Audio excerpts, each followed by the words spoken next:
नमस्कार, मैं सुनील मिश्रा आप सभी का एक बार पुनः स्वागत करता हूं।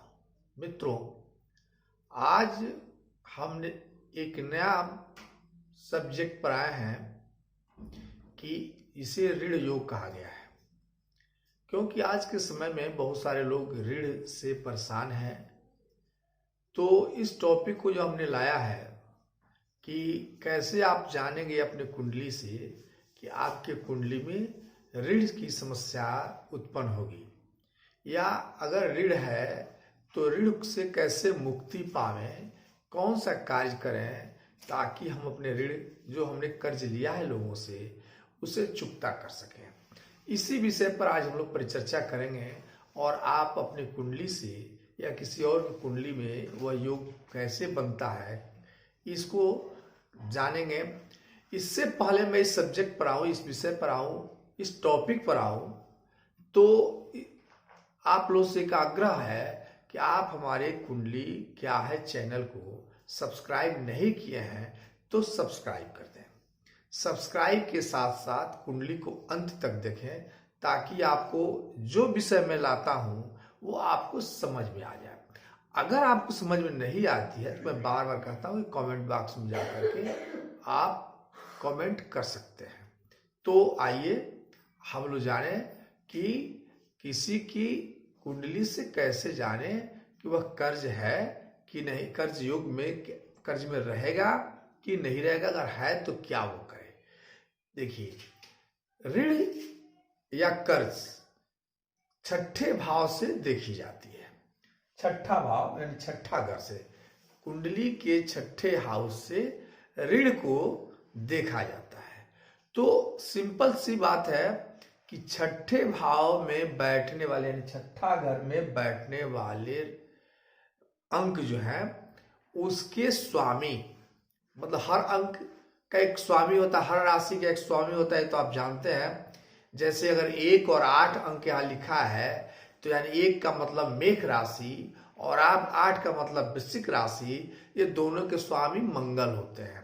ये चीज मैं पहले बता चुका हूं। अगर नहीं समझ में आया हो तो आप मेरे प्रीवियस के पहले के जो वीडियो पर जाएंगे तो 2, 3, 4 वाली वीडियो जो देखेंगे उसमें हमने क्लियरफाई किया है, और इसको देख करके अगर यहाँ आएंगे तो आपको समझ में आएगी। खैर, तो ये छठे भाव में अब जो अंक बैठा है, जो राशि बैठी हुई है, वो अगर पाप दृष्ट है, माने पाप ग्रहों से देखी जा रही हो, या वो पाप ग्रहों के साथ बैठी हो, या वो खराब जगहों पर बैठ गई हो, जाके छठे, 8वें और 12वें में जाके बैठ गई हो, तो ये कहा जाता है कि वो सिंपल कर्ज में वो व्यक्ति होगा, कर्ज में रहेगा। ऐसे मतलब छठे हाउस के स्वामी को देखकर आप ये अनुमान लगा सकते हैं कि यह स्थिति क्या है। छठे हाउस की स्थिति बहुत अच्छी है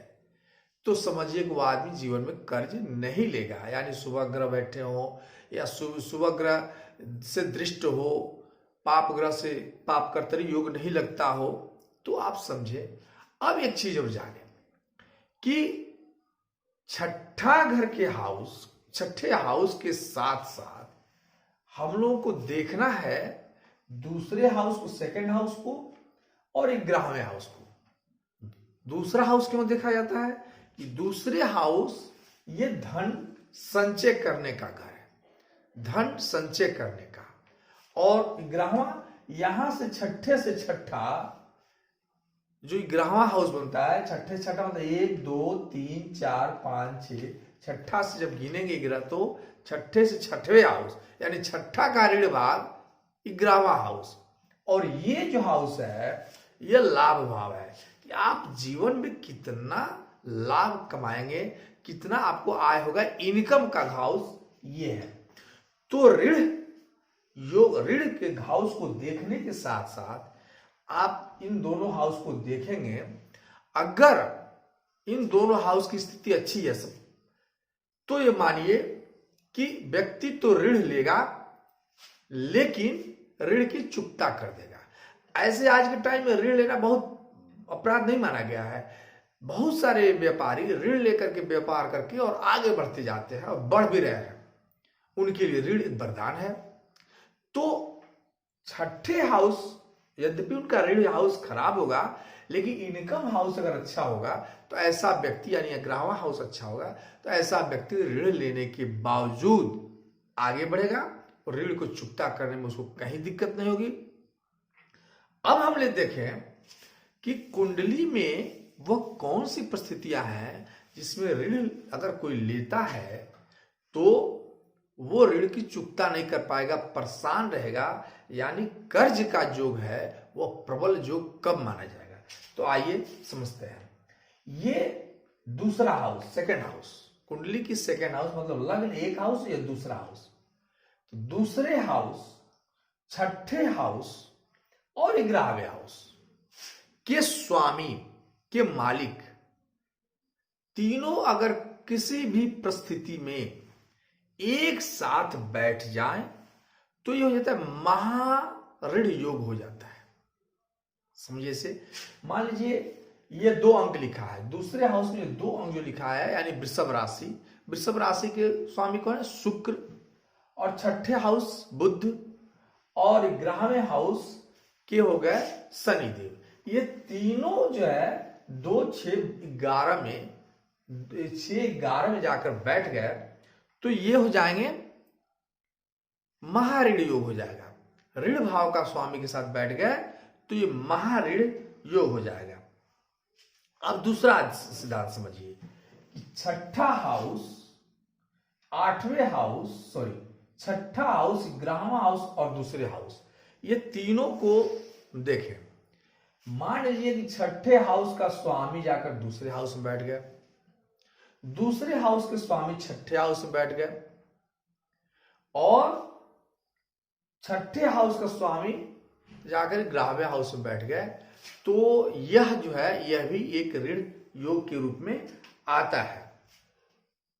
तीसरा देखिए, तीसरा क्या है कि कर्ज के जो तीसरा समझिए कि छठे हाउस, 11वें हाउस का स्वामी दूसरे हाउस में बैठ जाए या दूसरे हाउस के स्वामी 11वें हाउस में बैठ जाए, साथ में छठे हाउस का स्वामी भी जाकर बैठ जाए और दूसरे हाउस के स्वामी कहीं से देखते हो तो ये हो जाएगा महाऋण योग। जैसे समझिए आप, छठा हाउस बुध है तो बुध यहां आकर बैठ गए, ऐसे समझिए, और 11वें हाउस के स्वामी कुंभ राशि हुई तो कुंभ आकर के बने शनि देव इसके स्वामी हो गए, शनि देव यहां बैठ गए, और इस हाउस पे कहीं से दृष्ट हो जाए दूसरे हाउस के स्वामी, मतलब दूसरा हाउस कौन? वृषभ लग्न, वृषभ राशि, तो वृषभ राशि के स्वामी हो गए शुक्रदेव, और शुक्रदेव बैठ गए यहां, तो यहां से वो 7वां यहां देखेंगे, 1, 2, 3, 4, 5, 6, 7, यानी यहां के राशि के स्वामी यहां के यहां बैठ गए, यहां के यहां बैठ गए, और ये इसको देखने लगे। ये क्या बन गया? ये बन गया महा ऋण योग। ऐसा व्यक्ति ऋण लेने के बाद ऋण को चुकता नहीं कर पाता है और हमेशा परेशान रहता है ना। और इतना जानिए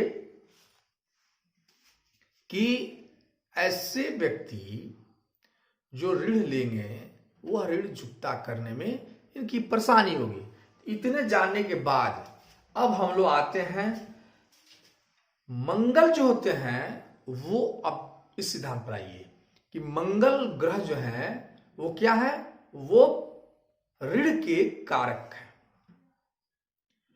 तो ऋण के कारक की स्थिति को भी देखेंगे, और बुद्ध बुद्धि के कारक हैं। तो कुंडली में ऋण योग को जानने के लिए मंगल और बुध की स्थिति को भी देखी जानी जरूरी होती है। अब जानिए ऐसे कि कहीं से भी मंगल इस घर को देखते हो, छठे घर को, या मंगल की जो राशि अंक है, यानी मंगल के 1 और 8 2 अंक है, मतलब मेष राशि और वृश्चिक राशि, ये 2 1 या 8 यहां अंक लिखी गई हो कुंडली में, या मंगल इसको देख रहा हूं या मंगल यहां बैठे हो, तो मैं बार बार कहता हूं, 1-2 इसके पहले वीडियो में कर चुका हूं, ऐसा ऐसे व्यक्ति को अपना ऋण नहीं देनी चाहिए, क्योंकि ऐसे व्यक्ति अगर कर्ज किसी को दे दिया तो फिर उसको कर्ज मिलती नहीं है, वापस नहीं मिलती है, वो परेशान हो जाएंगे, उनको मिलेगी नहीं। इसलिए ऐसे व्यक्ति को ऋण नहीं देना चाहिए। यूं तो बहुत सारे एस्ट्रोलॉजरों ने यह भी कहा है कि ऋण किसी को देनी हो तो बुधवार को कदापि नहीं देना चाहिए, क्योंकि बुधवार के दिन अगर आपने ऋण दे दिया तो वापस नहीं होता है, बुध के कारक हैं। और ऋण ले, जहां सवाल है किसी से मांगनी है, ऋण लेना है, तो मंगलवार के दिन ऋण लेना नहीं चाहिए, क्योंकि ऋण मंगलवार को आपने ले लिया तो समझिए कि आपको ऋण तो ले लिया, आप ऋण चुकता करने में बहुत सारी परेशानियां होगी। इसके बाद से हम लोग आते हैं कि कुछ और चीज जानते हैं, जैसे बृहस्पति देव जो शुभ के कारक हैं, सारे सब कुछ उनको मिला हुआ है, सारे डिपार्टमेंट जो अच्छे हैं वो डिपार्टमेंट बृहस्पति देव को मिले हुए हैं। बृहस्पति देव अगर कहीं से भी कुंडली में मकर राशि में बैठ गए, मकर राशि 10 अंक जैसे यहां पे है, बृहस्पति देव अगर बैठ गए तो उस व्यक्ति को, उसकी कुंडली अगर आप देखते हैं तो आप जानिए कि उस व्यक्ति को जीवन में कर्ज लेना ही पड़ता है और कर्ज से परेशान होना ही होता है, ये भी देखा गया है। इसलिए इस चीज को भी अगर देखते हैं हम कुंडली में, अगर ऐसा स्थिति है तो हम कहेंगे कि साहब आप परेशान रहिएगा। इसके अलावा हम जो कहने जा रहे हैं कि बृहस्पति और चंद्रमा की स्थिति को देखना जरूरी है। चंद्रमा मन का कारक है, बृहस्पति शुभ ग्रह है, तो अगर कुंडली में बृहस्पति देव चंद्रमा से 6ठे, 8वें और 12वें हाउस में बैठते हों, कुंडली में दिख रहे हो बैठा हुआ, तो समझिए को व्यक्ति कर्ज में परेशान होगा।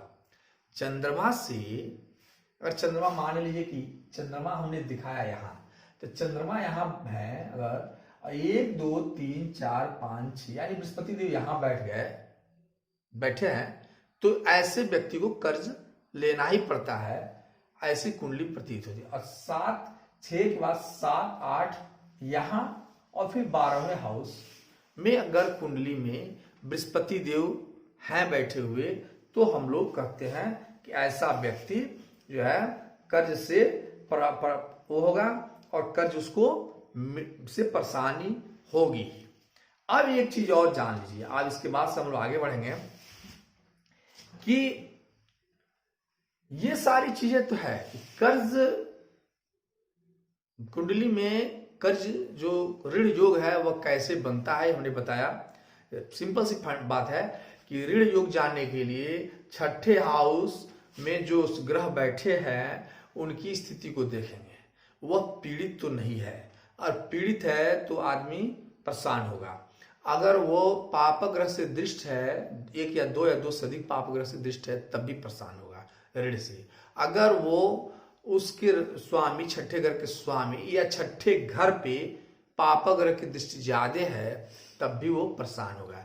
इसके बाद से हम लोग बृहस्पति और चंद्रमा की स्थिति को देखेंगे कि अगर बृहस्पति 6ठे और 8वें का संबंध बनता है, या चंद्रमा से 12वें 8वें में बैठे हुए बृहस्पति, तो ऐसे व्यक्ति को परेशानी होती है। फिर मंगल की स्थिति को भी देखते हैं। मंगल चूंकि कारक है, मंगल अगर पीड़ित हैं, मंगल पापग्रस्त से हैं, पाप कर्तरी योग बनता है 6ठे भाव से, तो ये स्थितियां बनती है। इसके बाद से दूसरे और 11वें हाउस को भी देखेंगे, क्योंकि एक लाभ भाव है और एक क्या है, धन भाव है। तो लाभ भाव और धन भाव कहीं से भी 6ठे हाउस से संबंध बना लेता है।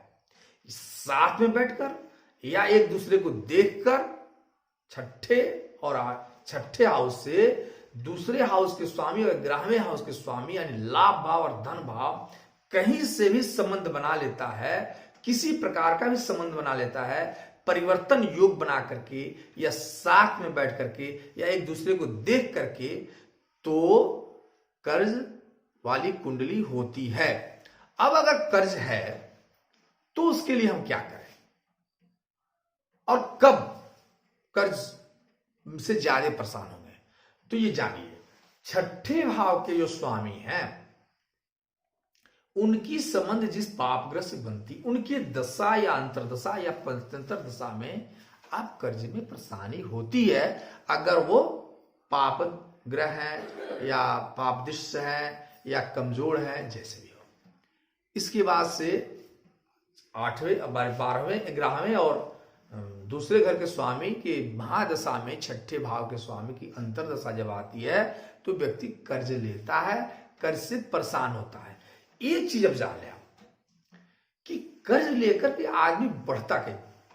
मान लीजिए कि छठा भाव के स्वामी बुरे हैं तो कर्ज योग बन गया। अगर 11वें हाउस के स्वामी बेटर है, स्थिति अच्छी है, शुभ ग्रह है, शुभ ग्रह से दृष्ट है, लग्नेश मजबूत है, वैसे व्यक्ति कर्ज लेकर के लाभ कमाता है और आगे बढ़ता है। अब हम लोग आते हैं मुख्य बिंदु पर कि कर्ज बंद हो जाए तो हमें क्या करना चाहिए। तो सबसे पहले कर्ज हो जाए, कर्ज से हम परेशान हैं, तो कर्ज मुक्ति के लिए मंगल ऋण मोचन का पाठ करना चाहिए। मंगल ऋण मोचन पाठ करें या लक्ष्मी की को खुश करें। लक्ष्मी आती है तो लक्ष्मी को खुश करने के लिए क्या है, तो श्री सूक्त का पाठ भी किया जाता है। इससे धन की वृद्धि होती है। धन की वृद्धि जब होगी हम ऋण से मुक्त हो जाएंगे। इसके अलावा भगवान शिव को हम लोग भगवान शिव को आप गन्ने की रस से या गुड़ है, गुड़ से या जो है अनार के रस से अगर हम लोग अभिषेक करते हैं तो भगवान शिव कर्ज से मुक्ति दिलाते हैं। ऐसा भी बहुत सारी जगहों पे मिलता है और इसको करने से, ये जो बता रहा हूं भगवान शिव को जो अभिषेक करने के बाद, ये तो 100% प्रूव है कि अगर आप ऋण से परेशान हैं, भगवान शिव को अभिषेक करते हैं तो सर्टेनली आपको ऋण से मुक्ति मिलेगी ही। तो आज हम लोगों ने जिस विषय को जाना, ऐसे ही विषय को मैं हमेशा लाते रहूंगा आगे चल करके, इसलिए हमारे चैनल को आप देखते रहें। और अगर कोई परेशानी हो तो आप मेरे जो YouTube के लास्ट में मेरा मोबाइल नंबर है या YouTube के कमेंट बॉक्स में जाकर के आप अपनी समस्या को रख सकते हैं, ताकि मैं आपकी समस्या का निदान कर सकूं या बता सकूं। निदान तो मैं नहीं कर सकता हूं, निदान तो परमात्मा के हाथ में होती है। हाँ, उपाय बताया जा सकता है ताकि उस उपाय को करके आप सफल हो सके। इसलिए मैं आपसे पुनः कहूंगा कि आप अगर हमारी इस वीडियो पसंद आई हो तो इसे लाइक करें। नमस्कार।